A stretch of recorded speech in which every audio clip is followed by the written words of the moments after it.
criminel de guerre nazi le plus recherché au monde, retrouvé à Budapest.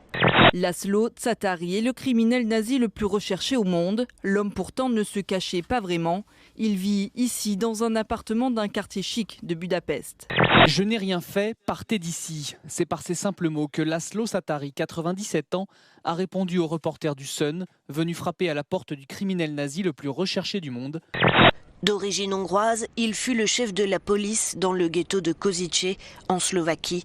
Il est accusé de complicité dans la mort de 15 700 juifs durant la Seconde Guerre mondiale. L'immense majorité d'entre eux avaient été déportés vers le camp d'extermination d'Auschwitz. Il a aidé les SS à traquer et à déporter 15 000 juifs dans une bourgade de Hongrie.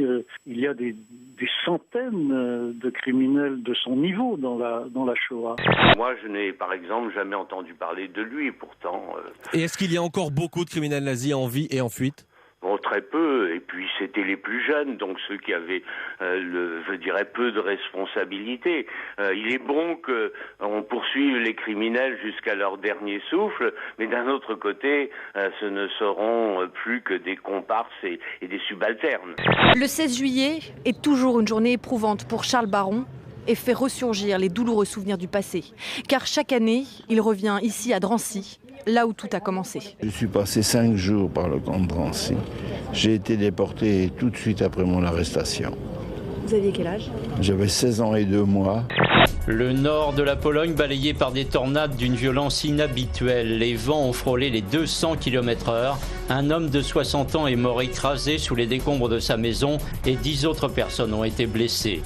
Au programme, de nouvelles mesures fiscales et surtout le détricotage des mesures phares de l'ère Sarkozy, l'abandon de la TVA sociale, mais aussi la fin de la défiscalisation des heures supplémentaires.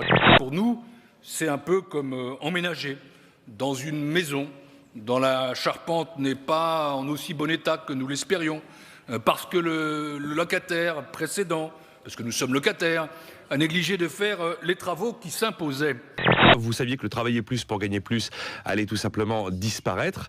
Eh bien, la nouveauté, c'est que la surprise, en fait, c'est qu'il va y avoir une rétroactivité sur les heures supplémentaires. Elles devraient, a priori, être soumises à l'impôt sur le revenu, mais dès le 1er janvier dernier, en 2012. Aujourd'hui, vous êtes chef d'entreprise, vous voulez embaucher quelqu'un. L'heure supplémentaire de quelqu'un que vous avez déjà vous coûte moins cher que d'embaucher quelqu'un. Disons que ça va probablement permettre à la fois d'embaucher des gens. C'est une erreur, c'est même une faute.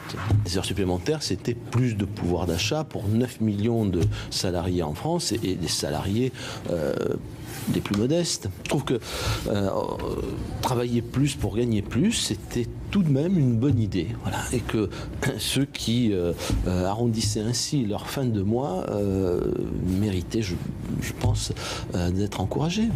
Ceux qui font des heures supplémentaires, ce n'est pas les millionnaires dont on parle tant. C'est les ouvriers, c'est les enseignants, ce sont des employés.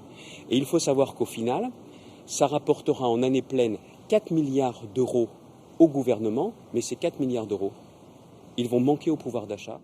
Ça surprend parce que ce sont en même temps des heures supplémentaires déjà effectuées, donc il y a un petit côté dans la tête des gens rétroactif. S'ils pouvaient éviter, ce serait pas plus mal. Donc plutôt même contre, Jean-Claude Mailly. Ouais, ça donne un... Bon, je pense qu'ils veulent récupérer le plus d'argent possible. Je pense que c'est ça l'enjeu. Hein. Le président de la République m'a remis officiellement la lettre de mission qui fait naître cette commission sur la rénovation et la déontologie de la vie publique. En plus de leur salaire, les députés perçoivent une indemnité représentative de frais de mandat de plus de 6 000 €. Elle sert à faire face aux dépenses liées à l'exercice du mandat de député qui ne sont pas prises en charge par l'Assemblée. Non soumise à l'impôt sur le revenu, il n'existe aujourd'hui aucun moyen de vérifier son usage. Et puis enfin, le troisième grand champ de réflexion, sans que j'entre dans les détails, va concerner des règles de déontologie permettant d'assurer une meilleure transparence à la vie publique. Certains parlementaires disent qu'ils mettent une partie dans leur poche, donc c'est un revenu. Alors que la chasse aux recettes fiscales bat son plein, la proposition de Charles de Courson d'imposer la part non allouée de l'indemnité n'a étrangement pas séduit les députés. À la commission des finances, seuls 3 députés sur 20 présents ont voté pour cet amendement. Proposition rejetée donc, raison invoquée, le respect de la vie privée. L'ancienne ministre UMP Roselyne Bachelot en fera partie.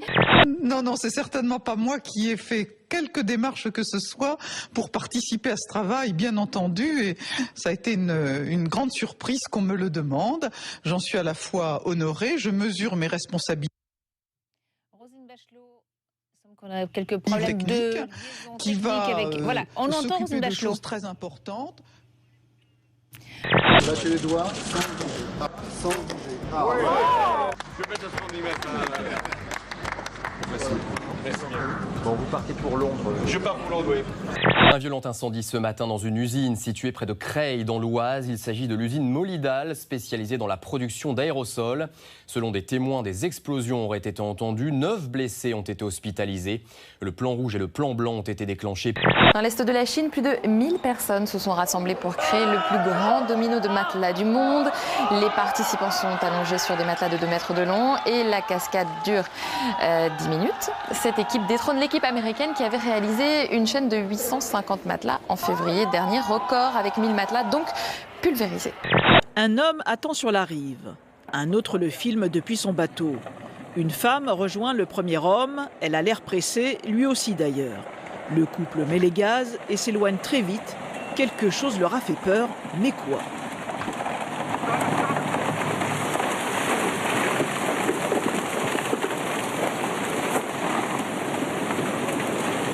L'homme sur l'autre bateau continue de filmer alors que son coéquipier a encore le souffle coupé par ce qu'il vient de voir.